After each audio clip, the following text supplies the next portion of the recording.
June 1944. The Pacific Ocean was about to witness one of the largest aircraft carrier battles in human history. Thousands of miles away from the United States mainland, a massive confrontation was forming between two of the world's most powerful naval forces. On one side was the United States Navy, a force growing stronger every single month, equipped with new technology, experienced commanders, and an unstoppable industrial machine. On the other side was Imperial Japan, an empire fighting desperately to protect its territory, its pride, and its last hope of stopping the American advance. The Japanese plan was simple: draw the American fleet into a trap, destroy their aircraft carriers, cripple their navy, and change the direction of the entire Pacific War. But what happened next became one of the most devastating defeats in Japanese military history. American pilots would later give it a nickname that perfectly described the disaster: the Great Marianas Turkey Shoot. This is the story of the Battle of the Philippine Sea, the battle that destroyed Japan's carrier aviation and opened the road toward the final defeat of the Japanese Empire. The Pacific War. Before the battle, after the attack on Pearl Harbor in December 1941, Japan quickly expanded across the Pacific. The Japanese military captured territories from Southeast Asia to the Pacific Islands. At first, Japan seemed unstoppable. Their navy had shocked the world with the destruction of much of the American Pacific Fleet. Their aircraft carriers dominated the ocean. Their pilots were among the most experienced in the world. But the situation began changing. The United States started rebuilding, and unlike Japan, America had something incredibly powerful: industrial production. American factories produced ships, aircraft, weapons, and supplies at a speed Japan could not match. New aircraft carriers entered service, new pilots were trained, new strategies were developed. Slowly, the United States began pushing Japan backward. The turning point came during battles like Battle of Midway, where Japan lost 4 major aircraft carriers. That defeat damaged Japanese naval power, but Japan was not finished. The Japanese leadership still believed they could force America into a negotiated peace.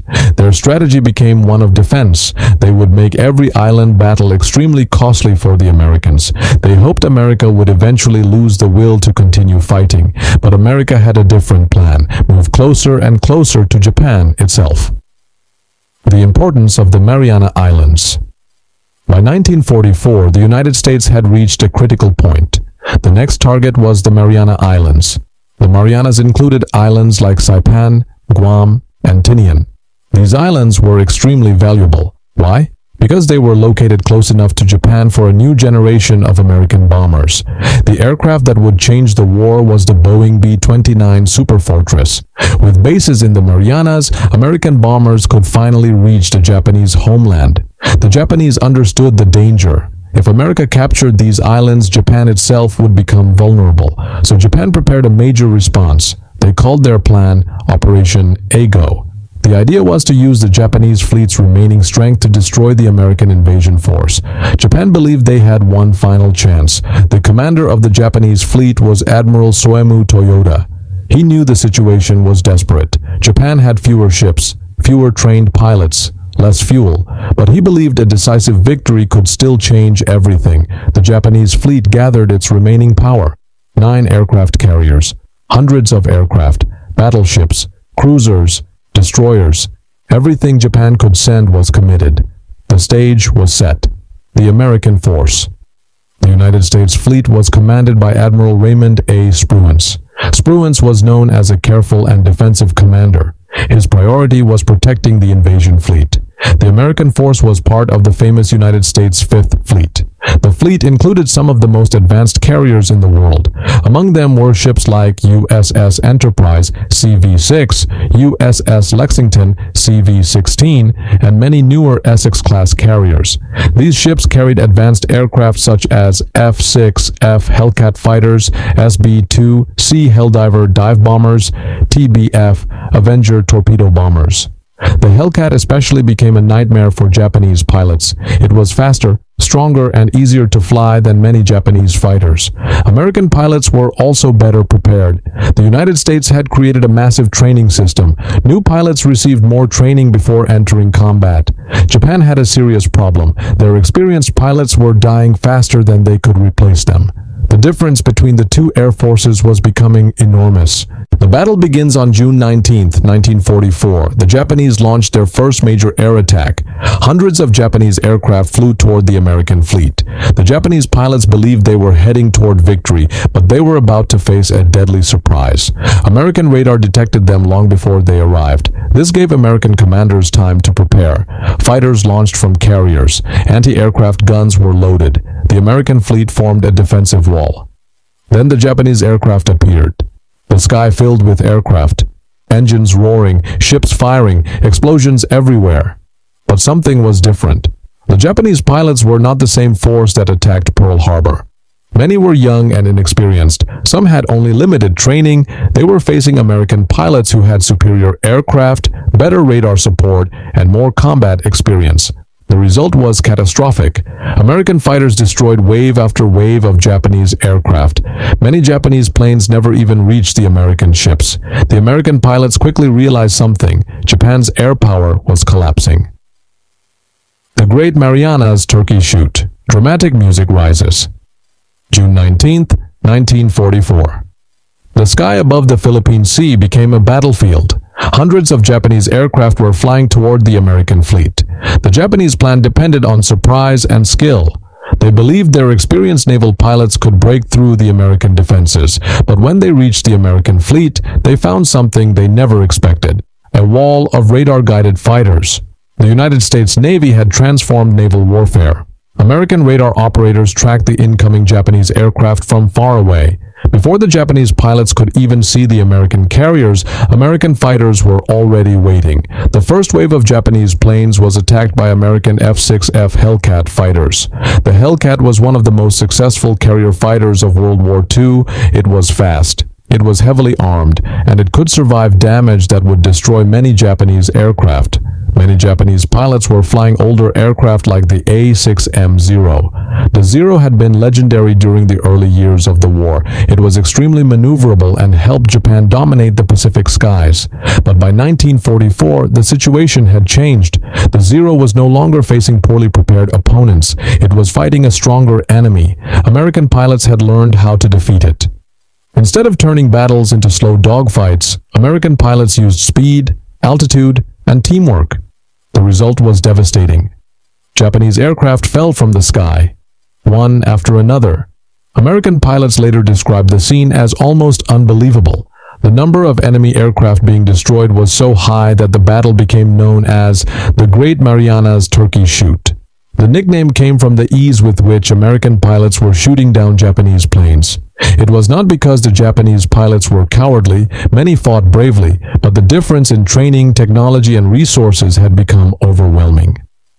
The numbers tell the story. By the end of the first day of air combat, Japan had suffered a disaster. Hundreds of Japanese aircraft were destroyed. Many experienced pilots were killed. The Japanese Navy had lost something more valuable than airplanes. It had lost skilled pilots who could not easily be replaced. A veteran pilot required years of training. Japan no longer had enough time. The United States, however, had thousands of new pilots entering service. American factories were producing aircraft faster than Japan could destroy them. This was the reality of the Pacific War. Japan was fighting against an industrial giant. Every aircraft Japan lost hurt them deeply. Every aircraft America lost could be replaced. The battle was becoming a war of resources, and Japan was losing. Japan's carriers come under attack. While Japanese aircraft were being destroyed in the sky, another battle was happening beneath the waves. American submarines were hunting Japanese warships. One of these submarines was the USS Albacore. On June 19th, it discovered a major Japanese target, the aircraft carrier Japanese aircraft carrier Taiho. Taiho was not just any carrier, it was Japan's newest and most advanced aircraft carrier. The Japanese Navy considered it a symbol of their future, but the USS Albacore fired torpedoes. Several hit the carrier. At first, Japanese sailors believed they could save the ship, but hidden damage caused fuel vapors to spread. A massive explosion followed. The Taiho sank. Hundreds of sailors died. Japan had lost one of its most important carriers, but the disaster was not over. Another Japanese carrier, the Japanese aircraft carrier Shokaku, was also attacked. It was struck by torpedoes from the American submarine USS Kavala. The Shokaku was destroyed. Two major Japanese carriers were gone. The Japanese fleet was suffering losses it could not afford. The second day, the American counterattack. After the first day, the Japanese fleet began retreating, but American commanders wanted to finish the battle. Admiral Mark Mitcher, commander of the American carrier force, launched a massive attack. Hundreds of American aircraft took off.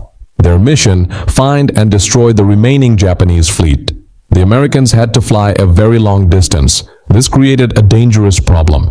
The aircraft could reach the Japanese ships, but returning to the carriers would be difficult. The pilots knew many might not have enough fuel. Still, they launched. This was one of the largest carrier strikes of the Pacific War. American planes flew across the ocean searching for the Japanese fleet. Eventually, they found their targets. Japanese ships opened fire. Anti-aircraft weapons filled the sky.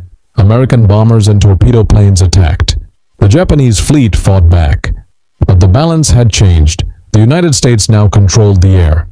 Without enough fighter protection, Japanese ships were vulnerable. The fuel problem and the mission beyond the limit. After attacking the Japanese fleet, American aircraft faced a dangerous journey home. Many pilots were running out of fuel. The sun was setting. The ocean below was dark. Many aircraft had no idea if they would find their carriers. Some pilots had to make impossible decisions. Continue flying, land on the ocean, risk everything. Many aircraft crashed into the sea, but American commanders made a remarkable decision. They turned on the carrier lights. They illuminated the decks. They did everything possible to help pilots find their way home. It was dangerous because enemy submarines could detect the fleet, but saving their pilots was considered more important. One by one, exhausted pilots returned. Some landed safely, others ditched their aircraft into the ocean and waited for rescue.